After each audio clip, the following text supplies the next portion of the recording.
Le jour de l'anniversaire de sa belle-mère Rayminda, Aline était appuyée contre le mur du salon et regardait les invités rire et s'amuser. La fête était pleine d'amis de Roberto, de son mari et de ses connaissances avant le mariage. Cependant, personne ne semblait se souvenir que c'était aussi son anniversaire. Les rires, les conversations animées et les toasts n'incluaient pas Aline, qui bougeait dans la pièce, ajustant sa robe froissée et sentant la fatigue dans ses pieds, résultat de ses efforts pour que tout soit impeccable. Dans sa tête, une question résonnait, est-ce que quelqu'un se souviendra de moi? Mais la réponse était déjà claire, même Roberto ne semblait pas s'en soucier, engagé dans des conversations, lui accordant à peine un regard. Essayant de se débarrasser de son malaise, Aline entendit un murmure venant d'une des tables, est-ce vraiment la femme de Roberto? Il sentit le poids de ces mots, son visage s'échauffa et ses mains tremblaient légèrement. Elle faisait semblant de ne pas entendre, mais le sentiment d'être une étrangère parmi ces gens augmentait. Essayant de rester occupée, elle prit un plateau avec des verres de soda et commença à servir les invités, mais sa tristesse était apparente. D'un faux pas, il laissa tomber le plateau et le soda éclaboussa partout. Rayminda a réagi durement, comme c'est maladroit. Tout le monde s'est arrêté un instant et les rires se sont arrêtés. Tu ne peux rien faire de bien, ajouta-t-elle sur un ton réprimandant. Aline resta immobile, se sentant petite. Sans dire un mot, il se pencha, ramassa un chiffon et commença à nettoyer le sol. Le murmure des conversations remplit à nouveau la pièce, mais les paroles de Rayminda résonnaient toujours dans son esprit. Tout en frottant le sol, elle retenait des larmes silencieuses, déterminée à ne pas donner à sa belle-mère la satisfaction de la voir pleurer. Roberto s'approcha et, un instant, Aline crut qu'il allait l'aider ou du moins la consoler. Mais le sourire narquois sur son visage indiquait le contraire. « Eh, Aline, tu sais que j'ai un cadeau pour toi, non ?» dit-il sur un ton ironique. Aline le regarda, espérant que peut-être, après tout le mépris de la nuit, il s'était souvenu de son anniversaire. Mais son espoir fut vite déçu. Roberto tendit la main derrière un muret, en riant, sortit un balai et le lui tendit. « Voici votre moyen de transport. Vous pouvez vous envoler » a-t-il raillé, tandis que les rires des invités résonnaient partout. Aline regarda le balai dans ses mains, humiliée. Les larmes menaçant de s'échapper, elle saisit le balai et quelque chose en elle changea. Toute la tristesse accumulée pendant des semaines, des mois, voire des années, s'est transformée en colère brûlante. Sentant son cœur s'accélérer, il se mit à balayer le sol avec des mouvements rapides et furieux, attirant l'attention des invités. Elle marchait avec le balai à la main, les yeux fixés sur le grand gâteau au centre de la pièce, un gâteau décoré spécialement pour Rayminda, comme une œuvre d'art. Il s'arrêta près du gâteau, souleva le balai comme s'il s'agissait d'une chauve-souris et, d'un seul mouvement, le frappa de toutes ses forces. Le glaçage et la garniture se sont répandus dans toute la pièce et les cris ont immédiatement commencé. « Oh mon gâteau !» a crié Rayminda en essayant d'enlever le glaçage de ses cheveux. Roberto, paralysé pendant quelques secondes, explosa de colère. « Qu'est-ce que tu as fait, espèce de folle ?» crie-t-il en se dirigeant vers Aline. Mais elle courait déjà vers la porte. Le bruit des cris et des rires nerveux resta derrière elle alors qu'elle descendait les escaliers. Le cœur battant et les mains tremblantes, elle atteignit le trottoir et courut vers l'arrêt de bus. Lorsque le premier bus est arrivé, elle est montée sans réfléchir, soulagée d'être loin de cet endroit. Assise à l'arrière du bus, Aline respirait profondément, revivant les scènes de fête, les rires, le balai, le gâteau détruit et l'expression furieuse de Roberto. Pour la première fois, il n'est pas resté silencieux face à l'humiliation. Aujourd'hui, son avenir était incertain, mais elle savait que c'était un tournant dans sa vie. Les mains serrées, Aline prend son téléphone portable et appelle Giovanna, son amie de longue date.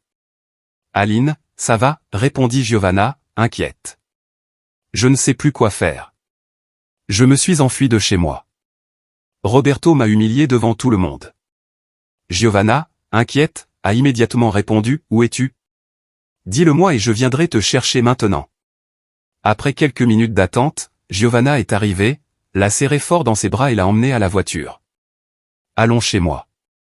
Demain, nous réglerons tout, » dit Giovanna, tandis qu'Aline ressentait un réconfort oublié depuis longtemps. Giovanna n'a posé aucune question sur le chemin du retour, respectant le silence d'Aline, qui essayait encore de tout comprendre. À leur arrivée, Giovanna ouvrit prudemment la porte de sa maison pour ne pas réveiller ses enfants. Aline entra et s'assit sur le canapé, serrant ses genoux, tandis que Giovanna lui offrait du thé chaud. « Tu peux rester aussi longtemps que tu veux, d'accord ? Ne t'inquiète de rien, dit Giovanna en s'asseyant à côté d'elle et en posant une main réconfortante sur son épaule. Aline sourit, mais intérieurement elle savait que ce ne serait pas possible. Giovanna avait une vie bien remplie, un mari, 3 enfants et Aline ne voulait pas être un fardeau. Elle le remercia en silence et s'endormit dans la chambre de fortune que son ami lui avait préparée. Le lendemain matin, la tranquillité fut interrompue par la sonnerie insistante du téléphone portable. Aline regarda l'écran et vit le nom de Roberto. Son estomac se serra, mais elle répondit à contre-séhure. « Et qu'est-ce que tu veux ?» La voix d'Aline semblait plus ferme qu'elle ne s'y attendait. « Mais tu ne viendras plus jamais ici, tu comprends ? Plus jamais. À cause de toi, mes amis se sont moqués de moi toute la nuit. Tu vas regretter d'avoir fait ça, » a crié Roberto, la voix pleine de haine. Aline ressentait un mélange de peur et de colère. Elle avait enduré l'humiliation pendant si longtemps, mais quelque chose en elle avait finalement changé. « Je regrette déjà d'être resté si longtemps à vos côtés, » a-t-il répondu avant de raccrocher. Sa respiration était lourde et son cœur battait à tout rompre. Je savais que je ne pouvais pas rester éternellement chez mon ami, il avait besoin de son indépendance, d'une vie qui n'était pas entre les mains de Roberto. Déterminée, elle s'est mise à chercher du travail. Ce n'était pas facile, les options étaient rares, mais elle n'a pas abandonné. Après quelques jours de recherche, il obtient un emploi dans une buanderie pour une grande entreprise. Le travail était simple, mais la routine l'aidait à garder l'esprit concentré. Le salaire était modeste, mais suffisant pour qu'elle commence à rêver à l'avenir lointain de Roberto. Dès qu'elle a reçu son premier versement, Aline a cherché un logement à louer. Il trouva une petite maison, très simple et délabrée, mais qui symbolisait le début de sa nouvelle vie. Giovanna était contente des progrès d'Aline, mais aussi inquiète. Malgré cela, Aline a insisté pour quitter la maison de son ami. « Mais tu as une famille dont tu dois prendre soin, Giovanna. Je te remercie beaucoup pour tout, mais maintenant je dois me débrouiller seule. » La nouvelle maison d'Aline était simple et nécessitait plusieurs réparations, mais cela ne la décourageait pas. Elle a économisé le peu d'argent dont elle disposait et a décidé de repeindre les murs, pour donner un peu plus de vie au lieu. Elle a demandé à Giovanna si elle connaissait quelqu'un qui pourrait l'aider. Le lendemain, Eduardo, un ami de son ami, s'est présenté pour faire le devis.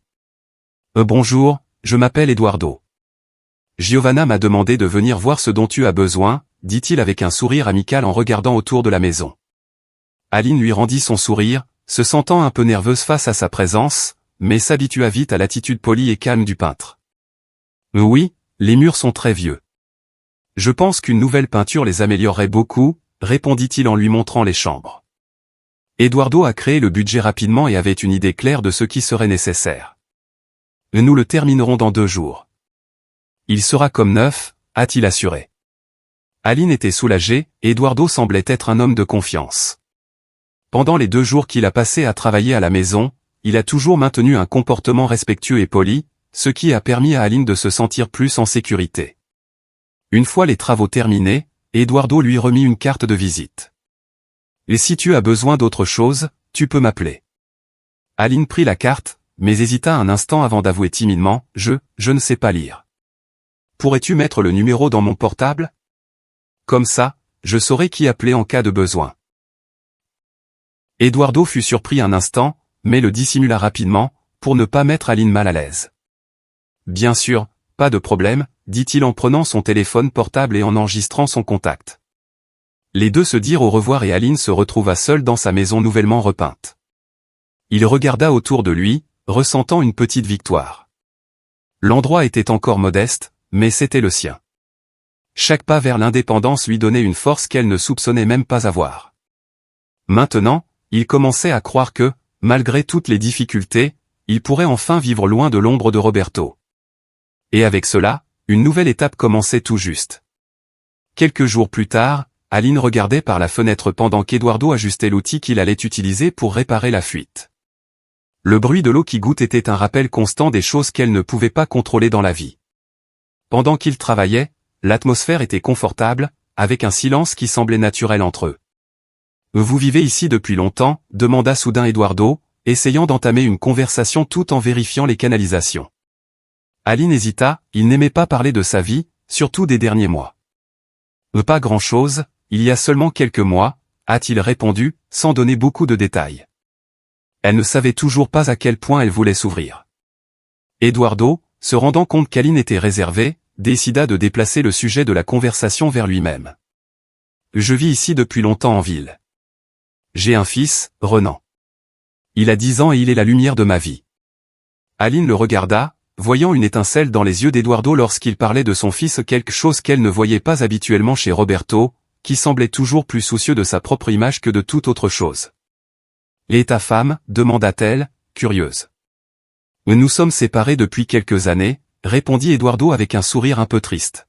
« Je travaille dur pour payer ma pension et je donne le meilleur de moi-même à Renan. C'est grâce à lui que je suis toujours aussi fort, tu sais ?» Aline resta silencieuse un instant. Il réfléchit à ce qu'Eduardo avait dit à propos de son fils comme étant sa raison de vivre et ressentit un léger pincement dans la poitrine. « J'ai toujours voulu avoir des enfants, dit-il doucement, presque comme s'il confessait un secret, mais je n'en ai jamais eu l'occasion. » Eduardo arrêta ce qu'il faisait et regarda Aline, voyant dans ses yeux quelque chose qui ressemblait à un mélange de tristesse et de regret. « Tu as le temps, Aline. Il n'est jamais trop tard pour ces choses-là. » Elle sourit légèrement, puis détourna le regard. « Je suis séparée de mon mari », a-t-elle révélé, presque comme si un poids avait été enlevé de ses épaules. Eduardo la regarda avec surprise mais ne dit rien, attendant qu'elle continue. « C'était une relation compliquée. Le jour de mon dernier anniversaire, il m'a offert un balai en cadeau, devant tout le monde. C'était humiliant. » Eduardo fronça les sourcils et secoua la tête en signe de désapprobation. « Aline, tu ferais mieux de t'éloigner de cet homme pour de bon, dit-il sérieusement. Personne ne mérite ce genre de traitement. » Aline acquiesça en prenant une profonde inspiration. Eduardo semblait comprendre les choses simplement, sans la juger. Peut-être que c'était ce dont elle avait besoin en ce moment, quelqu'un qui ne lui mettrait pas de pression, mais qui l'écouterait et la conseillerait, sans arrière-pensée. « Je devrais revenir demain pour finir, » a déclaré Eduardo à la fin, nettoyant déjà ses outils. « Il y a quelques détails dans la plomberie que je veux vérifier. » D'accord, pas de problème, répondit Aline, soulagée d'avoir sa compagnie pour un autre jour. Le lendemain, lorsqu'Eduardo arrive chez Aline, il n'est pas seul. À côté de lui se trouvait un garçon aux cheveux bruns et au sourire timide. « J'espère que cela ne vous dérange pas, » a déclaré Eduardo. « C'est Renan. Il voulait venir avec moi aujourd'hui. » « Bien sûr que non. »« Il est le bienvenu, » répond Aline. Renan regardait curieusement autour de la maison tandis qu'Eduardo se remettait au travail. Aline était enchantée par l'énergie innocente et joyeuse du garçon, si différente de l'atmosphère lourde dans laquelle elle se sentait chez elle lorsqu'elle était avec Roberto. Bientôt, les trois commencèrent à parler et à rire ensemble. « Alors Renan, tu aimes aider ton père dans son travail ?» demanda Aline pendant qu'Eduardo réglait les derniers détails de la plomberie. « Parfois », répond Renan avec un sourire malicieux, « mais je préfère jouer aux jeux vidéo. » Aline rit, et Eduardo aussi en secouant la tête. Il dit ça, mais il veut toujours savoir comment les choses fonctionnent. Il ne me trompe pas, a plaisanté Eduardo en ébouriffant les cheveux de son fils. Les heures passèrent vite et le travail fut bientôt terminé. Eduardo nettoya ses outils et, avant de partir, il regarda Aline d'un air pensif. « Aline, je ne sais pas si ça te plairait, mais ce soir il va y avoir un spectacle sur la place. Quelque chose de simple, mais je pensais que peut-être tu aurais envie d'y aller. Moi, Renan et quelques amis allons y aller. Sois là. Si tu veux, tu es invité. » Elle s'arrêta un moment, réfléchissant. L'offre était tentante, il ne se souvenait pas de la dernière fois où il était sorti pour faire quelque chose juste pour s'amuser. Mais en même temps, le souvenir de Roberto pesait toujours sur elle comme une ombre. « Je ne sais pas, » dit-il avec hésitation. « Réfléchissez calmement, » dit Eduardo en souriant doucement. « Tu n'as pas à décider maintenant, mais ce serait bien si tu le faisais. »« Je vais y réfléchir, » répondit Aline, ne sachant pas exactement ce qu'elle allait faire. Après qu'Eduardo et Renan se soient dit au revoir, Aline est restée seule dans la maison. L'espace d'un instant, il ressentit un léger bonheur, quelque chose de simple, mais si différent de la monotonie et de ce qu'il portait depuis si longtemps. La présence d'Eduardo et de son fils lui apportait une sensation de légèreté qu'elle n'avait pas connue depuis longtemps. À la fin de la journée, j'ai réfléchi à l'invitation. Aline était toujours mariée à Roberto techniquement. Pourtant, après tout ce qu'elle avait vécu, le mariage lui semblait lointain, presque inexistant. Roberto ne faisait plus partie de sa vie et elle le savait au fond. Finalement, Aline a pris une décision. Elle avait besoin d'un peu de joie, de quelque chose qui lui rappelle qu'elle pouvait encore passer de bons moments. Il a sorti son téléphone portable et a envoyé un message à Eduardo, « Je vais au spectacle. Nous y retrouverons-nous » Eduardo a rapidement répondu, « Bien sûr. Ce sera génial de vous y voir. » Aline sourit intérieurement. Peut-être que c'était le premier pas vers une nouvelle phase de sa vie, une phase dans laquelle elle pourrait à nouveau être heureuse. Aline et Eduardo sont arrivés au salon presque en même temps. La pièce était éclairée par des lumières colorées et le son de la musique live remplissait l'air, créant une atmosphère joyeuse. Renan, enthousiasmé par l'énergie des lieux, courut bientôt jouer avec d'autres enfants sur les jouets installés sur la place. Aline et Eduardo se sont approchés d'une des tables environnantes, sentant la brise fraîche de la nuit. « On dirait que Renan s'amuse », dit Aline en souriant en voyant le garçon interagir avec les autres enfants. « Il adore ces événements. »« C'est bien pour lui de s'amuser », répondit Eduardo d'un ton léger, mais il changea bientôt de sujet en regardant Aline avec intérêt. « Et toi, Aline ? Comment sont tes relations avec ta famille ?» Aline était un peu déconcertée par cette question. Ce n'était pas quelque chose dont il parlait ouvertement, mais Eduardo semblait sincèrement intéressé. « Je n'ai que ma mère », commença-t-il, hésitant avant de poursuivre. « Elle vit dans une maison de retraite depuis quelques années. Je ne pouvais pas prendre soin d'elle, financièrement ou émotionnellement. » Eduardo fronça les sourcils. « Ça doit être difficile pour toi, non ? Mais d'une certaine manière, je pense que c'était le mieux pour elle. Là, elle a reçu des soins que je ne pourrais jamais prodiguer, » soupire Aline en regardant le sol. « Mais je me sens coupable. J'ai l'impression de l'avoir abandonnée, tu sais ?» Eduardo hocha la tête, essayant d'absorber l'information.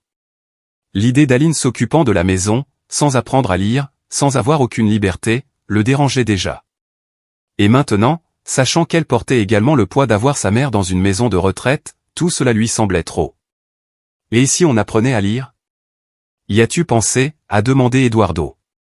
Aline le regarda, surprise par la question.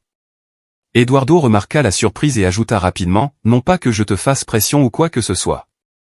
Mais honnêtement, il semble que tu as tellement de potentiel. Je me demande juste ce qui t'a arrêté. » Aline a ri, mais sans humour. « J'y ai pensé, oui. Plusieurs fois, en fait. Mais Roberto ne m'a jamais laissé faire. Pour lui, je n'étais bon qu'à m'occuper de la maison. Pas de cours, pas de livres. Il disait que ce n'était pas nécessaire. » Eduardo serra les poings, contenant la colère qu'il ressentait en entendant cela. Même sans connaître personnellement Roberto, j'avais déjà une idée très précise du type d'homme qu'il était. Et inutile, Aline ? C'est absurde. Tout le monde devrait avoir le droit d'apprendre, d'étudier. Roberto t'a arrêté, s'est indigné Eduardo. Aline haussa les épaules, comme si elle avait déjà accepté cela comme étant normal. Ouais, je suppose. Nous n'avons jamais été vraiment proches, pour être honnête. Que veux-tu dire ? Demanda Eduardo, confus. Aline inspira profondément avant de répondre. J'ai grandi dans sa maison. Ma mère y travaillait comme femme de ménage et nous y vivions aussi. Quand elle est devenue vieille et a dû aller à la maison de retraite, je suis resté. Ils m'ont toujours traité comme un membre de la maison, et je n'ai jamais vu de raison de partir. Roberto, eh bien, nous avons vécu ensemble aussi longtemps que je me souvienne. Eduardo resta silencieux, absorbant ce qu'Aline venait de dire. Chaque mot qu'elle prononçait semblait confirmer ce qu'il commençait déjà à craindre. « Attends, depuis toujours ? Que veux-tu dire ?» a-t-il demandé. Aline hocha la tête, essayant de s'expliquer. « Ma mère a toujours travaillé pour la mère de Roberto, Donna Remenda. Elle s'occupait de tout dans leur maison et j'ai grandi avec eux. Quand ma mère est allée à l'asile, j'y suis resté. Cela semblait naturel. » Eduardo était encore en train de tout comprendre, mais quelque chose était clair pour lui. « Et combien vous a-t-il payé avant que vous, je ne sais pas, commenciez à vivre ensemble ?» a demandé Eduardo, essayant de comprendre les termes de cette relation. Aline le regardait, confuse. « Et payé ? Il ne m'a jamais payé, ni ma mère. Elle a toujours travaillé là-bas en s'occupant de la maison, sans rien recevoir. » Eduardo sentit un frisson lui parcourir le dos.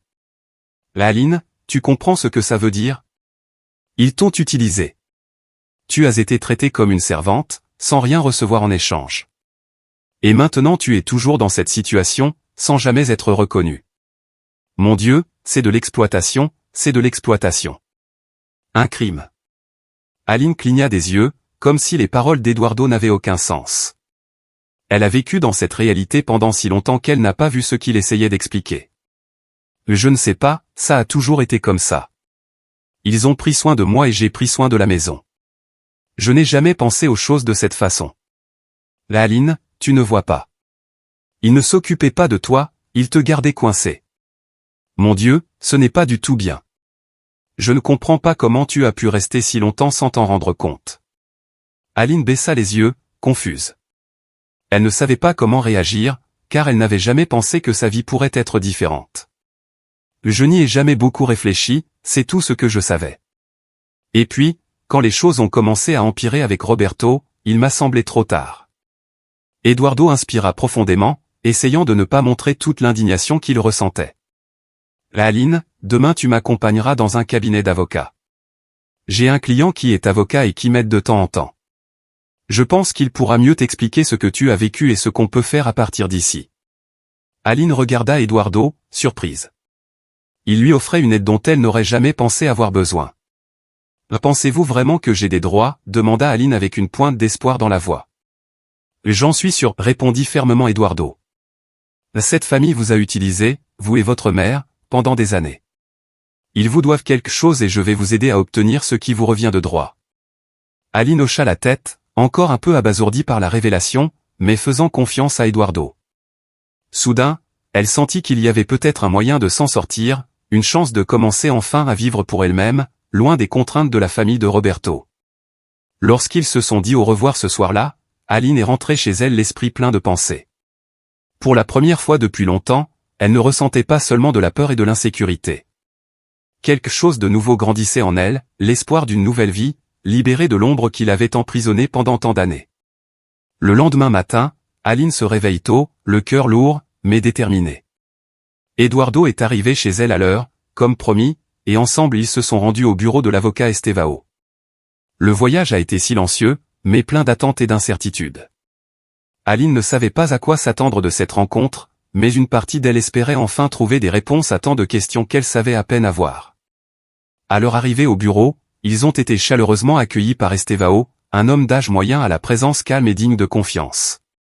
Il tendit la main à Aline et Eduardo, les invitant à s'asseoir. « Installez-vous confortablement », dit-il en ajustant ses lunettes alors qu'il s'asseyait à table. Eduardo m'a fait un résumé de la situation, mais je veux tout entendre directement de toi, Aline. Aline inspira profondément et nerveusement, mais commença à raconter son histoire. Chaque détail semblait devenir plus clair à mesure qu'elle parlait, depuis son enfance dans la maison de Reminda, où sa mère travaillait comme domestique sans salaire, jusqu'à son mariage avec Roberto, qui n'a jamais été officialisé et où elle a continué à vivre comme si c'était le cas. N'était qu'une partie de la maison. Estevao écoutait en silence, avec un regard fixe, tandis qu'Aline partageait des parties de sa vie qu'elle-même n'avait pas encore pleinement comprises jusqu'à ce moment-là. Lorsqu'elle eut fini, le silence tomba dans la pièce. Estevao, qui avait tout écouté attentivement, s'appuya en arrière sur sa chaise et secoua la tête, visiblement secoué. « Oh mon Dieu » murmura-t-il en ôtant ses lunettes et en se frottant le visage avec ses mains. « Aline, toi et ta mère êtes exploités depuis des années. C'est très grave. » Aline le regardait, confuse, essayant toujours de comprendre tout ce qu'il disait. « Mais je pensais que Roberto était mon mari, ça a toujours été comme ça, aussi loin que je me souvienne. » Estevao inspira profondément et, avec une expression sérieuse, expliqua, « Aline, tu n'as jamais été mariée avec lui, sur papier. Cette relation n'a jamais existé officiellement. Roberto et sa famille t'ont utilisé. Tu as été conditionné à croire que c'était une chose normale. Relation, mais ce n'était pas le cas.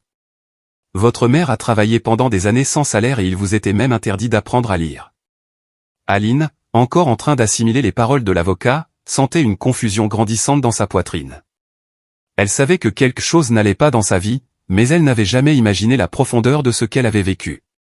La douleur de cette réalité a commencé à peser de plus en plus lourdement. J'ai toujours pensé que c'était ainsi que les choses fonctionnaient. Je n'ai jamais rien connu de différent. C'est ce qui rend cette situation encore plus cruelle, a déclaré Estevao avec empathie. Ils vous ont gardé dans une bulle, où vous n'aviez aucune autre perspective sur la vie, et c'est un crime. Aline regarda Eduardo, cherchant du réconfort. Il vous tenait doucement la main, vous offrant un sourire encourageant. Nous allons arranger ça, Aline, dit fermement Eduardo. Tu n'es plus seule. Elle hocha la tête et Estevao poursuivit, Aline, ce dont tu as besoin maintenant, c'est de comprendre la gravité de ce qui t'est arrivé. Je vais porter plainte contre Reminda et Roberto. Ils t'ont exploité, toi et ta mère, pendant des années. De plus, je vais demander un soutien psychologique pour toi, car il est important que tu aies le soutien dont tu as besoin pour affronter cette nouvelle phase. Aline secoua la tête, sans voix. Une partie d'elle savait qu'elle avait besoin de cette aide, mais il était difficile d'accepter que sa vie entière ait été basée sur un mensonge. Je ne sais pas si je peux encore comprendre tout ça, a-t-elle admis, la voix vacillante. Estevao sourit avec compréhension. Ne vous inquiétez pas, vous aurez le temps de tout assimiler. Un traitement psychologique vous aidera à comprendre et, surtout, à guérir les blessures du passé. Vous avez été victime de quelque chose de très grave, et reconnaître cela est le premier pas vers votre récupération. Aline ressentit un mélange de soulagement et de peur. Eduardo lui serra la main plus fermement, lui offrant son soutien. Tu t'en sortiras, Aline, et je serai là avec toi, dit-il en la regardant dans les yeux. Dans les mois qui ont suivi, Aline a commencé le traitement psychologique recommandé par Estevao. Au début, elle était réticente, ne comprenant pas en quoi ces séances pouvaient réellement l'aider. Mais, petit à petit, les conversations avec le thérapeute ont commencé à ouvrir dans son esprit des portes dont elle ignorait même qu'elles étaient fermées. Elle a beaucoup pleuré pendant ce processus, alors qu'elle était confrontée au poids des limitations qui lui étaient imposées depuis qu'elle était enfant, aux opportunités qu'elle n'avait jamais eues et à la vie conçue pour les servir, sans qu'elle s'en rende compte. Tout cela a atteint un point dévastateur. Comprendre que sa réalité n'était pas normale, que Roberto et Reminda la gardaient prisonnière dans une illusion, fut une profonde douleur, mais aussi un réveil. Eduardo lui rendait visite fréquemment pendant cette période, lui apportant des mots de soutien et étant une épaule sur laquelle s'appuyer lorsque les choses devenaient difficiles. Il l'a encouragée à continuer à se battre, à avancer, lui rappelant qu'une nouvelle vie l'attendait. Maintenant tu as la chance de vivre vraiment, Aline, lui disait-il chaque fois qu'elle se sentait découragée. Ils paieront pour tout ce qu'ils ont fait et vous construirez une nouvelle histoire. Après des mois de traitement, Aline a compris ce qui s'était passé. Elle était prête à affronter le passé et les larmes qu'elle a versées en comprenant la gravité de la situation étaient aussi des larmes de libération. Aline n'était plus cette femme soumise qui acceptait ce qu'on lui imposait, il retrouvait sa force. Eduardo, je ne sais pas comment te remercier, lui dit un jour Aline, après une nouvelle visite de lui. Sans toi, je n'aurais peut-être jamais vu la vérité. Eduardo sourit en posant sa main sur son épaule. Mais tu n'as pas besoin de me remercier, Aline. Je t'ai juste montré le chemin. Tu as fait le reste toute seule. Maintenant, c'est à ton tour de vivre la vie que tu as toujours méritée. Aline lui rendit son sourire, ressentant un nouveau bonheur, une légèreté qu'elle n'avait pas connue depuis longtemps. Elle savait qu'il y avait encore un long chemin à parcourir, mais maintenant elle était prête et, pour la première fois, elle croyait pouvoir être vraiment libre. Aline était nerveuse en attendant le début du procès. Les mois qui se sont écoulés depuis le dépôt du procès ont été intenses. Le traitement psychologique l'a aidé à faire face aux blessures du passé, mais revoir Roberto et Reminda, confrontés aux conséquences de leurs actes, serait le véritable test. À côté d'elle, Eduardo la regardait d'un air encourageant. « Es-tu prête pour ça ?» demanda-t-il doucement, essayant de la calmer. « Je le suis », répondit Aline, même si son estomac se retournait. « Je n'ai plus peur d'eux. » L'avocat Estevao est entré dans la pièce avec une attitude confiante et Aline a ressenti une vague de calme lorsqu'elle a vu qu'elle n'était pas seule. Il avait déjà fait un excellent travail en préparant chaque détail de l'affaire, y compris en enregistrant l'appel menaçant de Reminda. Lorsque Reminda et Roberto entrèrent dans la pièce, Aline remarqua le regard furieux de Reminda, comme si elle était sur le point d'exploser à tout moment. Roberto, en revanche, était visiblement pâle et agité, ses yeux cherchant constamment ceux d'Aline, mais elle refusait de le regarder. L'audience a commencé et le juge, un homme d'âge moyen à l'expression sévère, a appelé les parties impliquées pour qu'elles fassent leur déclaration. Estevao a été le premier à prendre la parole, dénonçant l'exploitation qu'Aline et sa mère avaient subie pendant des années, sans salaire, sans droit, et comment Aline était pratiquement retenue comme une prisonnière émotionnelle dans cette maison. Quand ce fut au tour de Roberto et Reminda de se défendre, la salle était remplie d'une tension croissante. Reminda fut la première à tenter de se justifier. Avec un regard arrogant, elle dit « J'ai pris soin d'Aline et de sa mère. Elles n'auraient rien sans moi. Je leur ai donné un toit, de la nourriture, tout ce dont elles avaient besoin. Et c'est comme ça qu'elles me remercient ?» Son ton était plein de mépris, et Aline ressentit un frisson en entendant ces mots. L'avocat Estevao était cependant préparé. « Est-ce ainsi que vous avez démontré votre générosité ?» a-t-il demandé sous le regard attentif du juge, en empêchant Aline d'apprendre à lire, en exploitant gratuitement son travail et celui de sa mère, en la gardant comme servante tout en lui faisant croire que vous étiez en couple. Relation ? Reminda ouvrit la bouche pour rétorquer, mais Estevao fut plus rapide. Il a diffusé l'enregistrement audio de l'appel de Reminda menaçant Aline, « Si tu continues comme ça, Aline, je ferai de la vie de ta mère dans cet asile un enfer. » La voix froide et menaçante de Reminda a résonné dans toute la salle d'audience. Il y eut un lourd silence après la diffusion de l'audio. Le visage du juge devint plus sérieux, tandis que Reminda restait sous le choc, sans voix. « Où est-ce votre définition de soin, Madame Reminda ?» a demandé Estevao, sans cacher son dédain. Roberto, voyant que les choses allaient de mal en pis, essaya de se sauver. Il se releva brusquement et, d'une voix tremblante, commença à plaider, « Aline, mon amour, c'est une erreur. Dis-leur que tu sais que nous tenons toujours à toi. Nous sommes une famille », lui coula-t-il sur le visage. Aline sentit une oppression dans sa poitrine. Pendant si longtemps, il a cru à ce discours, mais maintenant il a tout vu clairement. Elle resta sur place, sans le regarder. Roberto, se rendant compte que ses paroles n'avaient aucun effet, changea rapidement d'attitude. Son expression suppliante céda la place à la colère. « Tu as toujours été une femme de chambre et tu le seras toujours. Je ne t'ai jamais aimé. J'ai continué comme ça juste pour que tu ne crois pas que j'étais n'importe quelle femme de chambre. Mais c'est ce que tu es. » a-t-il crié, les yeux fixés sur Aline, la haine débordante. Le tribunal resta silencieux tandis que les paroles de Roberto résonnaient. Tout le monde pouvait voir le vrai visage de cet homme, enfin exposé, sans déguisement. Aline restait impassible, mais intérieurement elle ressentait un mélange de soulagement et de douleur. Elle savait, désormais avec certitude, que rien ne la retenait sur ce passé. « Il arrive. » l'interrompit le juge en frappant avec le marteau. « Roberto et Reminda, vous avez été reconnus coupables d'exploitation et d'abus. Vous êtes en détention et serez emmenés en prison. » Roberto a encore crié, essayant de se libérer des policiers qui le retenaient, mais cela n'a servi à rien. Alors qu'il était traîné hors de la pièce, il a continué à injurier Aline, lui reprochant tout. Aline le regarda s'éloigner, ses paroles semblant lointaines. Il n'avait plus de pouvoir sur elle. C'est alors que quelque chose d'inattendu s'est produit. Alors que Roberto était sorti de la pièce, Reminda, qui jusque-là était restée silencieuse, s'est effondrée au sol, se tenant la poitrine. La confusion a envahi la salle d'audience alors que les policiers appelaient à l'aide. Mais elle s'est évanouie. Quelqu'un a crié. Les secours sont arrivés rapidement, mais les nouvelles n'étaient pas bonnes. Reminda avait subi une crise cardiaque. Elle a été transportée d'urgence à l'hôpital, mais n'a pas survécu et est décédée quelques heures plus tard. Lorsque Roberto a appris la mort de sa mère, il a poussé un cri de désespoir, rejetant une fois de plus la faute sur Aline. « Tu as tué ma mère. C'est de ta faute ?» a-t-il crié alors qu'il était emmené en prison. Aline ressentait cependant un calme étrange. Pour la première fois de sa vie, elle était libérée de Roberto et Reminda. Même si le poids de ce qui s'était passé était grand, elle savait que c'était la conséquence d'années de mensonges et de manipulations. Eduardo s'approcha, posant sa main sur son épaule. « Mais tu as fait ce qu'il fallait, Aline. Maintenant tu peux passer à autre chose. » Elle hocha la tête, ressentant un mélange de soulagement et de tristesse. Tout avait changé, mais pour la première fois, elle pouvait choisir la direction de sa vie, et c'était libérateur. 10 ans ont passé depuis qu'Aline a enfin retrouvé sa liberté.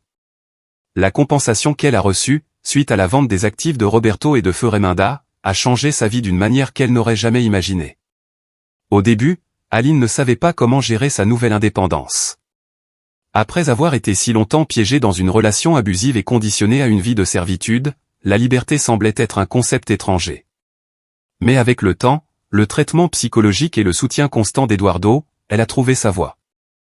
Eduardo, toujours à ses côtés, l'encourageait à étudier. Il croyait en Aline comme elle-même ne pouvait pas encore le faire, et c'est ainsi qu'elle a fait les premiers pas de son nouveau voyage. Il a appris à lire et à écrire, ce qui lui avait été refusé pendant des années. Chaque lettre, chaque mot était une victoire personnelle. Elle a obtenu son diplôme d'études secondaires avec fierté et, avec détermination, elle est entrée à la faculté de droit. Les années ont passé et Aline, désormais avocate de formation, a regardé le passé avec une nouvelle perspective. Cette femme qui avait été conditionnée à croire que son seul rôle était de servir avait désormais le contrôle de sa propre vie. Elle a épousé Eduardo, un homme qui la soutenait et lui faisait se sentir valorisée. Ensemble, ils eurent des jumeaux, qui avaient maintenant 3 ans. Chaque sourire de ses enfants lui rappelait le chemin parcouru. Renan, le fils d'Eduardo issu d'une précédente relation, était maintenant à l'université. Aline, qui l'a toujours traité comme s'il était son propre fils, a payé ses études, fière de pouvoir lui offrir ce qu'elle n'a jamais eu. Aline n'imaginait pas que sa vie changerait autant, mais le voyage l'a transformée en une femme forte et indépendante.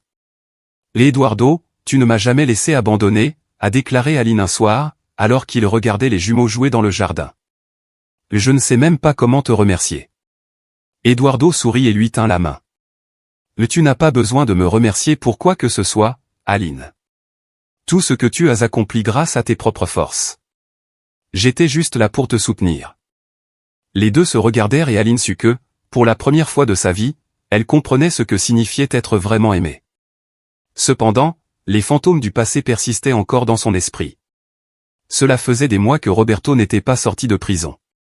Elle se souvenait de ses menaces et, même si elle se sentait en sécurité aux côtés d'Eduardo et de sa famille, il y avait une peur latente, et s'il essayait quelque chose? Pour avancer, Aline décide de chercher des informations sur l'endroit où se trouve Roberto. Elle devait mettre fin à ce cycle une fois pour toutes.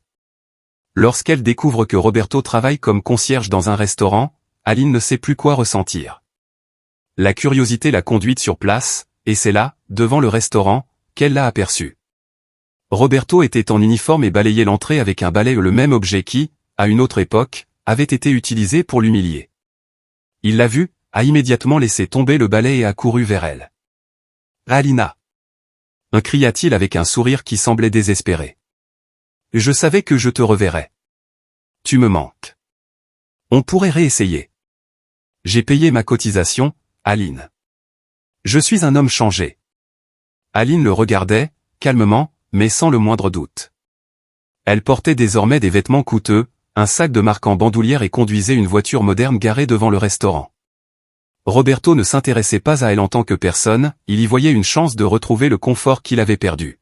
« Roberto », commença Aline d'une voix ferme, « tu penses pouvoir retourner dans ma vie comme si de rien n'était? Penses-tu que parce que tu as payé ta peine, tu as droit à quelque chose ?» Il essaya de sourire, mais il était clair que ses intentions étaient motivées par l'intérêt. Roberto fit un geste exagéré, essayant de démontrer un regret dont elle savait qu'il n'était pas réel. « Aline, on peut recommencer, oublier le passé. Je peux changer. » Elle l'interrompit, n'ayant pas la patience d'entendre un autre mensonge. « Mais tu n'as pas changé, Roberto.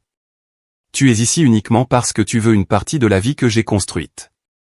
Mais laisse-moi t'expliquer quelque chose. » Aline lui faisait face directement, les yeux brillants de détermination. « Je ne suis plus cette femme que tu contrôlais.